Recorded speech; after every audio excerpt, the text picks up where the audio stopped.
اس کے بعد مولانا فرماتے ہیں کہ انبیاء اولیاء کو نہ ماننے والوں کا حجاب سوائے اللہ کے اور کوئی توڑ ہی نہیں سکتا۔ مولانا ہمیں یہ بات سمجھانے کے لیے ایک بادشاہ اور اس کے غلام کا قصہ لکھتے ہیں، آئیے مولانا کی زبان سے جانتے ہیں۔ مولانا لکھتے ہیں، در زمانے بود امیر از کرام بود سنکر نامے اورا یا غلام، یعنی فرماتے ہیں کہ ایک زمانے میں بڑے لوگوں میں سے ایک حاکم تھا اور اس کا ایک غلام سنکر نام کا تھا۔ میر شد محتاج گرمابہ سحر بانگ زد سنکر ہلا بردار سر۔ اللہ صبح حاکم کو حمام کی ضرورت محسوس ہوئی، وہ پکارا سنکر خبردار اٹھ جا، تاس و ایزار و گلے ازالتون بگیر تاب گرمابہ رویم از ناگزیر۔ کیا بولا حاکم؟ حاکم کہتا ہے کہ تسلا، تہبند اور ملتانی مٹی لے لو تاکہ ضرورت کی وجہ سے حمام جائیں۔ مسجد براہ بد و بانگ صلاح آمد اندر گوش سنکر برملا۔ مولانا لکھتے ہیں کہ راستے میں ایک مسجد تھی اور بلاوے کی آواز صاف طور پر سنکر کے کان میں آئی۔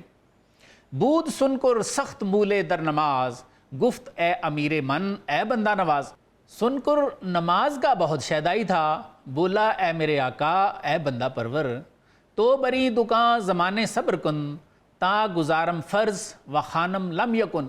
کہنے لگا آپ اس دکان پر تھوڑی دیر کے لیے ٹھہریں تاکہ میں نماز ادا کر لوں اور لم یکن پڑھ لوں۔ رفت سنکر میر در دکان نشست منتظر اربادہ پندار مست۔ سنکر تو چلا گیا اور آقا دکان پہ بیٹھ گیا منتظر ہو کر، اور فرماتے ہیں مولانا کہ وہ غرور کی شراب سے مست تھا آقا جو ہے۔ میر از بہرے دلے آن زندہ جاں کرد یک ساتھ توقف بر دکان۔ آقا نے اس زندہ روح کی خاطر تھوڑی دیر دکان پر توقف کیا، چوں امام و قوم بیرون آمدند از نماز و وردہا فارغ شدند۔ فرماتے ہیں کہ جب امام اور لوگ باہر آئے تو وہ سب یقیناً نماز اور وظیفوں سے فارغ ہو کر ہی آئے تھے۔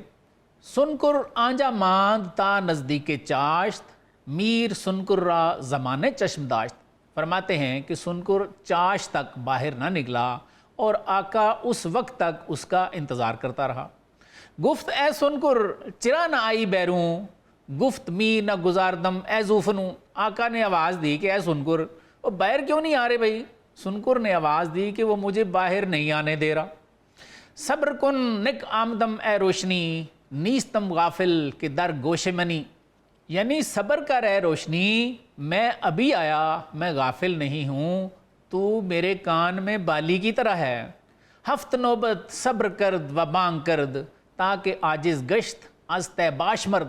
آقا نے 7 بار صبر کیا اور پھر آواز دی حتیٰ کہ آقا اس کے ٹال مٹول سے عاجز آ گیا۔ پاسو خوش این بود می نہ گزاردم تا بیرون آیم ہنوز اے محترم۔ ہر دفعہ غلام کا یہی جواب ہوتا تھا کہ اے محترم وہ مجھے نہیں چھوڑتا تاکہ میں باہر نکلوں۔ گفت آخر مسجد اندر کس نہ ماند کیست وامی دارد آنجا کت نشاند۔ آقا بولا او بھائی مسجد میں تو کوئی بھی نہیں رہا، تجھے کس نے روک رکھا ہے اور وہاں تجھے کس نے بٹھا دیا ہے؟ گفت آن کے بستہ استت از بیرون بستہ است او ہم مرا از اندروں۔ غلام کہنے لگا کہ وہی جس نے تجھے باہر باندھ دیا ہے نا، اس نے مجھے اندر باندھ دیا ہے۔ آن کے نہ گزارت ترا کہ آئی دروں می نہ بے گزارت مرا کہ آیم بیروں۔ اس نے مزید کہا کہ جو تجھے نہیں چھوڑتا کہ تو مسجد کے اندر آئے، وہ مجھے باہر جانے کے لیے نہیں چھوڑ رہا تاکہ میں باہر چلا جاؤں۔ اب مولانا ہمیں یہ راز سمجھاتے ہیں کہ منکرین انبیاء اولیاء کی عقیدت کے دائرے میں آخر داخل کیوں نہیں ہوتے؟ مولانا لکھتے ہیں ماہیاں را بحر نہ گزارت بیروں ہاکیاں را بحر نہ گزارت دروں۔ فرماتے ہیں کہ سمندر مچھلیوں کو باہر نہیں نکلنے دیتا اور خشکی کے جانوروں کو اندر نہیں آنے دیتا۔ آگے لکھتے ہیں اصل ماہی از آب و حیوان از گل است ہیلا و تدبیر اینجا باطل است۔ مولانا فرماتے ہیں کہ مچھلی کی اصل پانی سے ہے اور حیوان کی اصل مٹی سے ہے، اس جگہ فرماتے ہیں کوئی ہیلا اور تدبیر کرنا بیکار ہے۔ کفل زفتست و کشائندہ خدا دست در تسلیم زن و اندر رضا۔ مولانا فرماتے ہیں کہ خواص کی پہچان والا قفل، فرماتے ہیں بہت بھاری ہے اور خدا کے سوا یہ کوئی کھول ہی نہیں سکتا۔ بس تسلیم اور رضا میں ہاتھ ڈال دعائیں کر، آنچ یعقوب از رخ یوسف چشید، کیا ہی خوبصورت کلام ہے، و آنچ او از بوئے او اندر کشید۔ مولانا فرماتے ہیں کہ وہ جو کچھ حضرت یعقوب علیہ السلام نے یوسف علیہ السلام کے چہرے سے چکھا، اور جو کچھ انہوں نے یوسف علیہ السلام کی خوشبو سے اپنے فرماتے ہیں باطن میں حاصل کیا، و آنچے در وے بود اندر وے دید، خاصے او بود با اخواں کے رسید۔ مولانا فرماتے ہیں کہ جو کچھ یوسف علیہ السلام کے اندر تھا وہ یعقوب علیہ السلام نے دیکھا، اور فرماتے ہیں یہ یعقوب علیہ السلام کی ہی خصوصیت تھی، یوسف علیہ السلام کے بھائیوں کو یہ سب کچھ کہاں حاصل تھا۔ این از عشقش خیش در چاہمی کند، و آ بکین از بحر او چاہمی کند۔ مولانا فرماتے ہیں کہ یعقوب علیہ السلام یوسف علیہ السلام کے عشق سے اپنے آپ کو کنویں میں گرا رہے تھے، اور ادھر بھائی کینہ پروری سے یوسف کے لیے کنواں کھود رہے تھے۔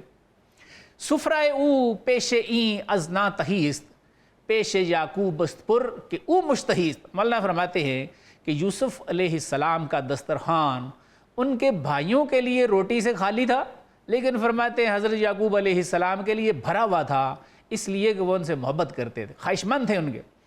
آگے فرماتے ہیں عشق باشد لوت پوتے جہاں، جو عزیرو ایست قوت جہاں۔ مولانا فرماتے ہیں کہ عشق جانوں کے لیے قسم قسم کا کھانا ہے، اس لیے بھوک روحوں کی غذا ہے۔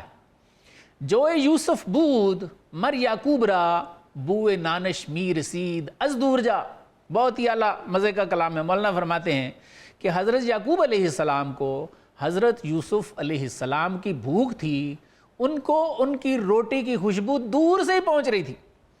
آنکھ بستد پیرہن را میشتافت، بوئے پیرہان یوسف می نیافت۔ مولانا فرماتے ہیں کہ جس نے یوسف علیہ السلام کا پیرہن حاصل کیا وہ دوڑ رہا تھا، لیکن حضرت یوسف علیہ السلام کے لباس کی خوشبو اس کو محسوس ہی نہیں ہو رہی تھی۔